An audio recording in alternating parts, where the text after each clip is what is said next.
Halo teman-teman, pada video kali ini gue mau ngebahas pengalaman dukanya pakai Bandit 150 ya. Ini motor harian gue udah pakai dari 2021 dan sekarang odonya tuh udah masuk di 48an. Mungkin gue mau bahas dari yang sukanya dulu kali ya. Satu hal yang paling gue rasain kalau motor ini adalah kayak banyak orang tuh ngira ya ini kayak Bison lah, Fiction lah, padahal ini Bandit. Jadi kayak di jalan tuh orang bakal kaget kalau dia ngeliatin ini dari dekat, kaget kalau Suzuki ada model motor kayak semacam Fiction, karena mungkin familiar lebih kayak ke GSXR atau GSXS kali ya. Nah, yang kedua udah pasti mesin ya. Menurut gua mesin GSXR ini mesin yang enak banget ya. Apalagi kalau misalkan dipakai buat keluar kota itu juara banget. Jadi kayak buat maintain speed kayak 90 km/jam atau sampai 100 km/jam itu tuh nggak ngotot banget gitu mesinnya. Jadi mesin masih santai.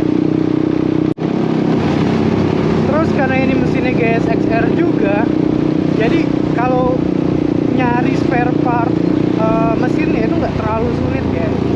Kita gua nge-maintain mesinnya tuh dari awal gua pegang di kilometeran 10.000 sampai sekarang tuh nggak pernah ada masalah yang serius. Pun kalau ada masalah ya nyari spare partnya gampang aja gitu.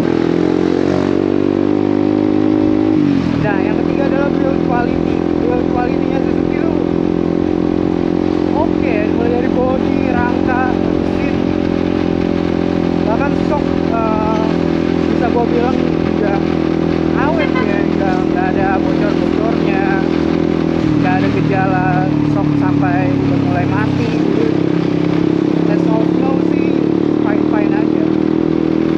Nah, untuk terkait poin 2 tadi ya, terkait mesin, karena ini kembarannya GSXR, jadi aksesoris mesinnya juga lumayan banyak ya. Buat racing partsnya juga nggak menyusahkan gitu. Kalau mau upgrade tenaga bahkan buat up ya tersedia di mana-mana sih. Masuk ke yang dukanya ya, kalau buat gua bahwa ini tuh kalau di kemacetan kurang gesit, nggak tahu kenapa. Mungkin karena karakter overbore dan kombinasi rantainya lebih cenderung buat main high speed ya. Kalau high speed sih wah enak banget gitu.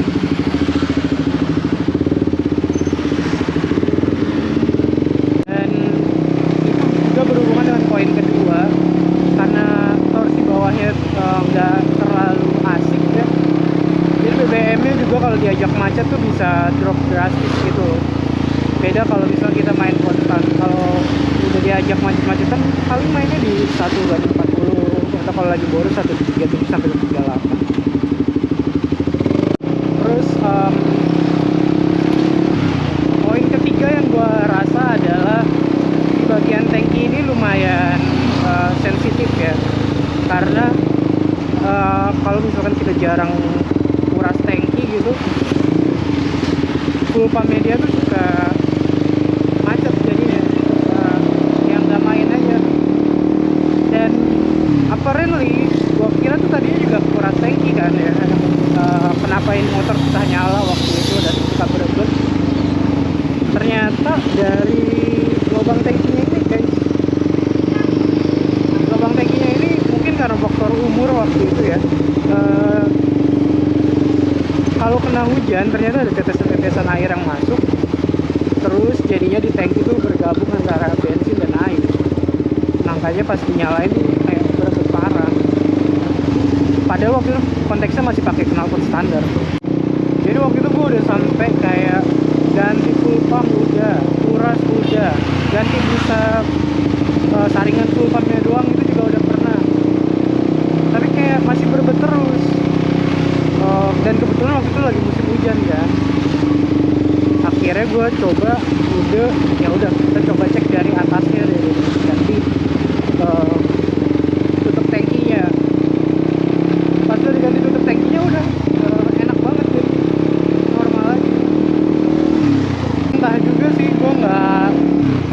tahu ya apa root cause-nya atau penyebab utamanya. Mungkin faktor fuel pump juga udah ada, faktor busa juga ada, faktor tutup tangki juga ada. Ya satu paket lah. Waktu itu gue ganti di kilometer sekitar 40 ribuan. Terus poin lainnya yang gue rasa perlu improvement itu ada di jok bagian belakang ya. Kalau di jok bagian depan gue nggak terlalu bermasalah, tapi kalau misalkan di jok bagian belakang, I don't know why ya, di bagian belakang tuh kalau gue diboncengin terasa kayak tipis aja gitu. Walaupun kelihatannya ini tebal dan better dari si GSX-S. So far gue pakai motor ini sih happy aja ya. Jadi dipakai ngantor hayu, dipakai touring hayu gitu. Gue nggak ada motor selain WR yang gue pakai buat harian. WR itu benar-benar motor buat main-main gue, buat ngerasak gitu. Tapi kalau buat kayak harian, even ke Indomaret aja gue pakai ini. Walaupun tadinya gue ngerasa ini motor kayaknya agak berat ya kalau misalnya gue pakai keliling-keliling, kalau udah terbiasa sih ini enteng-enteng aja gitu. Bahkan terasa lebih enteng daripada WR gitu. Lebih enak buat diajak ke Alfamart kayak gimana buat kita belanja. Untuk spare part apa aja yang so far udah gua ganti dari kilometer 10 ribuan sampai nyaris 50 ribu ini ya, kayak fuel pump itu udah, tutup tangki udah, kampas rem itu udah pasti, gear set itu rajin harus ganti karena kalau udah ganti itu nggak enak rasanya dia. Terus untuk yang kayak ban gue baru ganti sekali sih setelah pakai Corsa Proses itu pun masih ban depan, ban belakangnya masih tebel banget. Mesin belum pernah turun mesin sama sekali.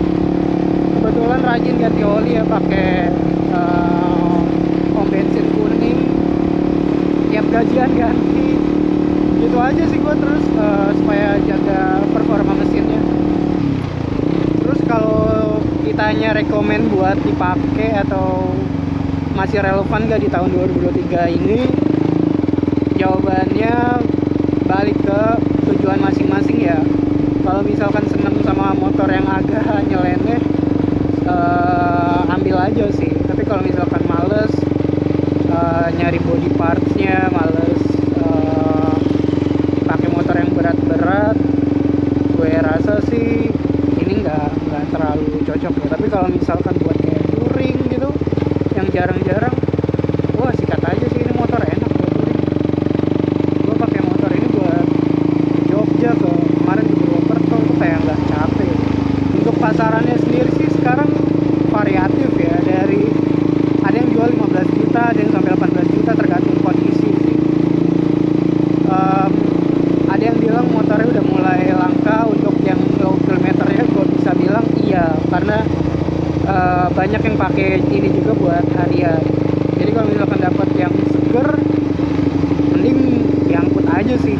Terus kalau bisa disimpan, karena jarang-jarang Suzuki ngeluarin motor kayak gini.